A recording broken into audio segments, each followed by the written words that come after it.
Պարոն Քոչարյան, առանց գաղտնիության ռեժիմը խախտելու ուզում եմ հարց հնչեցնեմ եւ ակնկալում եմ ձեր օբյեկտիվ եւ ճշմարտացի պատասխանը։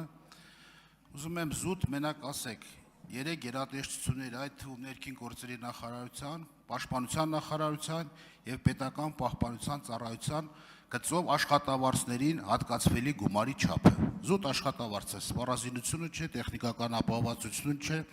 Եվ երկրորդ հարցը դուք նշեցիք, որ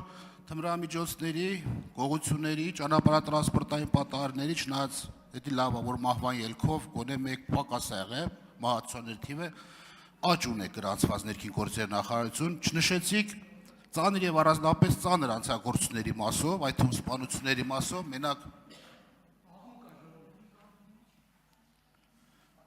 Մենակ Փարաքյարի դեպքը հիշեցիք, այդ մնացածի մասով չնշեցիք։ Կուզենամ, որ դուք մանրակրկիտ ասեք, թմրամիջոցների մասով աճ կա, ճանապարհատրանսպորտային պատահարների մասով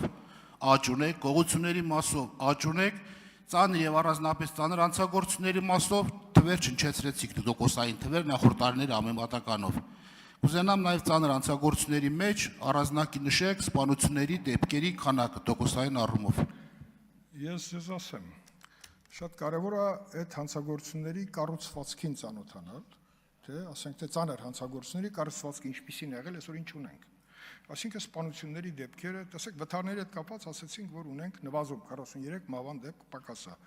Բայց դա ինչ է, լավ թիվ է։ Լավ է, որ պակասել է, բայց ծանր հանցագործությունների մասով ես կարող եմ թիվ հիմա ինձ մոտ չկա հնչեցնեմ։ Տիկին Սարգսյան, մենք թիվը քննարկել ենք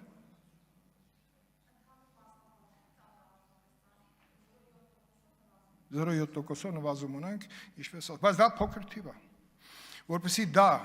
կարողանանք նաև այդ թիվը ավելի մեծացնենք, 0.7% ավելի մեծ լինի, պակասման առումով, դրա համար ես առաջարկել եմ, որպեսզի գաղտնալսման հնարավորությունը տալ ներքին գործերի նախարարությանը։ Իրենք էլ առանձին օպերատիվ միջավայրը կառավարելի դարձնելու, օպերատիվ քարտեզները լիարժեք դարձնելու համար, որտեղ ոչ մեկիս համար գաղտնի չի։ Կան Հայաստանում ռեգիոններ, որտեղ զենքի արկայությունը ավելի շատ է, օրինակ Փարաքարին, չի, որտեղ պատերազմների ընթացքում Էջմիածնի ռեգիոնը ավելի շատ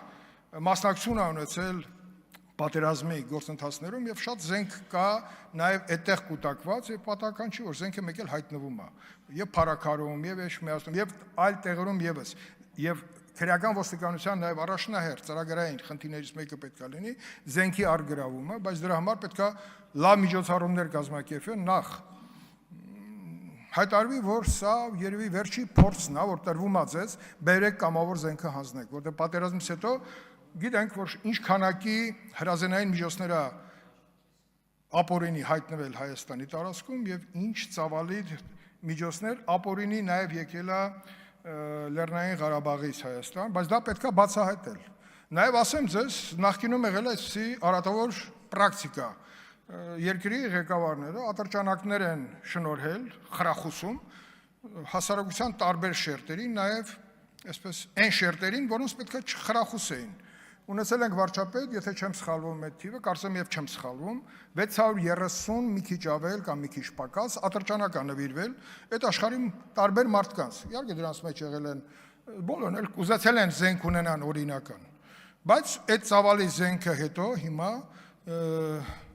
պետք է իր բանը չունենար։ Հիմա զենքի մասին օրենքն էլ փոխեցինք, բայց խնդիրը արդյոք լուծվեց։ Գնում են քննություն ենք հանձնում, լիցենզիա ենք անում, նաև օրինական զենքերի հետ կապված խնդիրներ առաջացել։ Ուզում ասեմ, ծանր հանցավորության սպանությունների մասով նախարարը թիվ ասեց, ես մտահոգող, բայց ես ավելի մտահոգիչ բան եմ ասում, ապօրինի զենք պետքա չլինի որևէ մեկի տանը։ Դա պետքա լինի օրինական, որը նշանակում է պետք է լինի խիստ հաշվառման տակ, իսկ լավ կլինի ընդհանրապես զենքը լինի այնտեղ, որտեղից, ասենք թե, այդ հաշվառումը խիստ նաև հաշվառում կա տվյալ կառույցում։ Ունեք արձագանք, համեցեք։ Պարոն Քոչարյան, ըստ էության դուք իմ հարցերին չպատասխանեցիք, որտեղ ներքին գործերի նախարարության եւ պաշտպանության ՊՊՑ-ի ծառայության մասին աշխատավարձների մասին չխոսվեց։ Ես չեմ ասում ինչ կա, որտեղ կա, եւ դուք ասում եք այն գործառույթները, որոնք ի պաշտոն իսկ կառավարության որոշմամբ ամրագրված են նախարարության գործառույթների մեջ պարտադիր լիազորությունների շրջանակներում։ Դուք ասում եք բարեփոխումների արդյունքում ձեռքբերումները, բայց ձեր հնչեցած ցուցանիշները ձեռքբերումների մասին չի խոսում։ Եվ այդ սպանությունների մասով էլ որ կա, դատախազության հետ խորը հակասություն կար թվային մասով, չգիտեմ ճշտվեց թե չէ, որտեղ դատախազությունը այլ թվեր ընչեցնում, ներքին գործերի նախարարությունը այլ թվեր ընչեցնում։ Ուզում եմ որ այդ բարձաբանումներն, այսինքն ամեն ինչը ձեռքբերումները լավ է, բայց թվային ցուցանիշներով վատ է։ Ես ասել եմ ամեն ինչ լավ է։ Չէ, ես շարունակեմ, էլի դուք արտակարգի ժամանակ ասեք։ Եվ ստեղ խոսել անհատական պարգևատրված զենքով, այդ դեպքում խնդրում եմ ասեք, անհատական պարգևատրված զենքերով, մեկ սպանության դեպք ասեք ստեղից։ Ովքեր որ անձնական զենքով պարգևատրվել են եւ դիտավորյալ սպանություն են կատարել։ Դրանք շատ են եւ ես որպեսի չգնեմ բանի մեջ, թեկուզ մեկ դեպք ես այդ զենքերի հետ կապված կխնդրեմ կհանեմ վիճաբանից, հա,